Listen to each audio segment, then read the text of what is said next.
प्यारे बच्चों नमस्कार। मैं अंकित दुबे आप सभी के मध्य लेकर आया हूं कारक की दूसरी क्लास। जो भी साथी नए हैं वो चैनल को सब्सक्राइब कर लें। आज हम चलेंगे करण कारक की तरफ।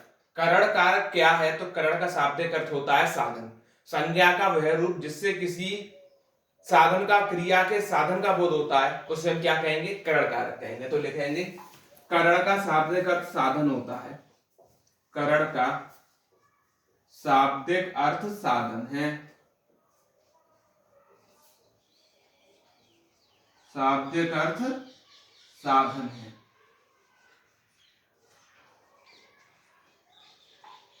संज्ञा का वह रूप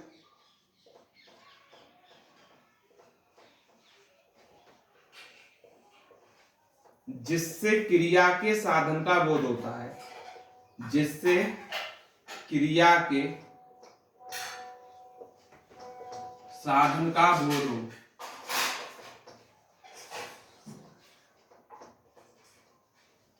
क्या कहलाता है? करण कारक कहलाता है। इसमें से विभक्ति का प्रयोग होता है। से विभक्ति का प्रयोग होता है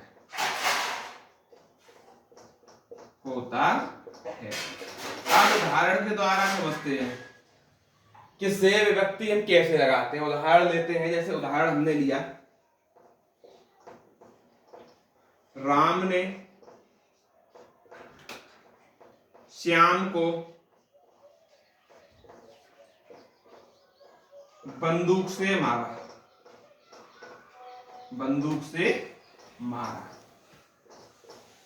तो आप जानते हैं साधन बंदूक का हुआ। बंदूक क्या है? साधन। साधन के साथ लगी विभक्ति से विभक्ति, तो ये क्या बन गया? आपका करण कारक बन गया। अगले पर चलते हैं। हेडिंग डालेंगे सभी बच्चे, संप्रदान कारक।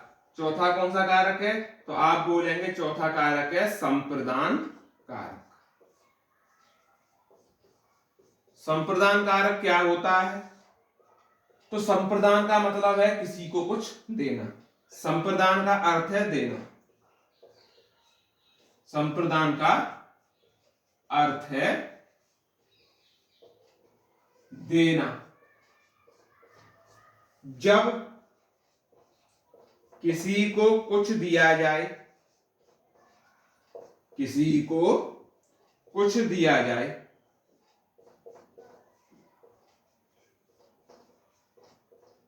या किसी से कुछ लिया जाए, किसी से कुछ लिया जाए,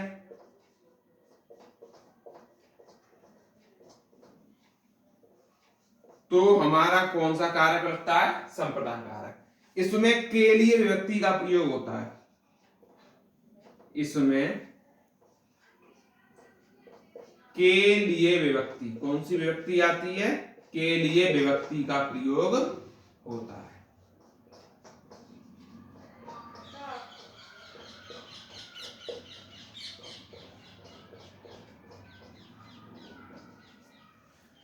उदाहरण लेते हैं। राम ने सीता को पुस्तक भेंट की।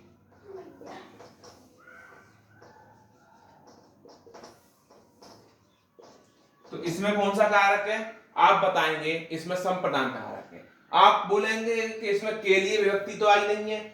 हमने कहा बिल्कुल नहीं आई है, लेकिन हमने पुस्तक दी है ना, तो जब किसी को कुछ दिया जाए या लिया जाए तो उसमें लगता है संप्रदान कारक। जरूरी नहीं के लिए विभक्ति आए ही आए, आएगी तब भी संप्रदान कारक, और नहीं आती है और देना लेना हो तब भी संप्रदान कारक होता है। दूसरा एग्जांपल ले लेते हैं। राम के लिए चाय बनाओ। राम के लिए चाय बनाओ। तो राम को चाय मिलेगी पीने के लिए, और के लिए विभक्ति भी आ गई, तो ये भी संप्रदान कारक हो जाएगा। अब चलते हैं अपादान कारक की तरफ। अगला है अपादान कारक। टाइम बचाने के लिए मैंने पहले ही लिख लिया है कि अपादान कारक क्या है। अपादान का अर्थ है अलगाव। अलगाव का मतलब क्या है? किसी से बिछड़ जाना। किसी से दूर हट जाना, ठीक, जैसे बिल्ली से डरकर चूहा भाग गया, डरना यानी कि संज्ञा सर्वनाम के जिस रूप से दूर होने, डरने, रक्षा करने, विद्या सीखने और तुलना करने। ये पांचों पॉइंट आपको याद रखने हैं। का बोध हो तो इसमें से विभक्ति का प्रयोग होता है, ठीक। अब करण कारक और अपादान कारक में इतना ही अंतर है, ठीक। अब समझते हैं उदाहरण। बिल्ली से डर,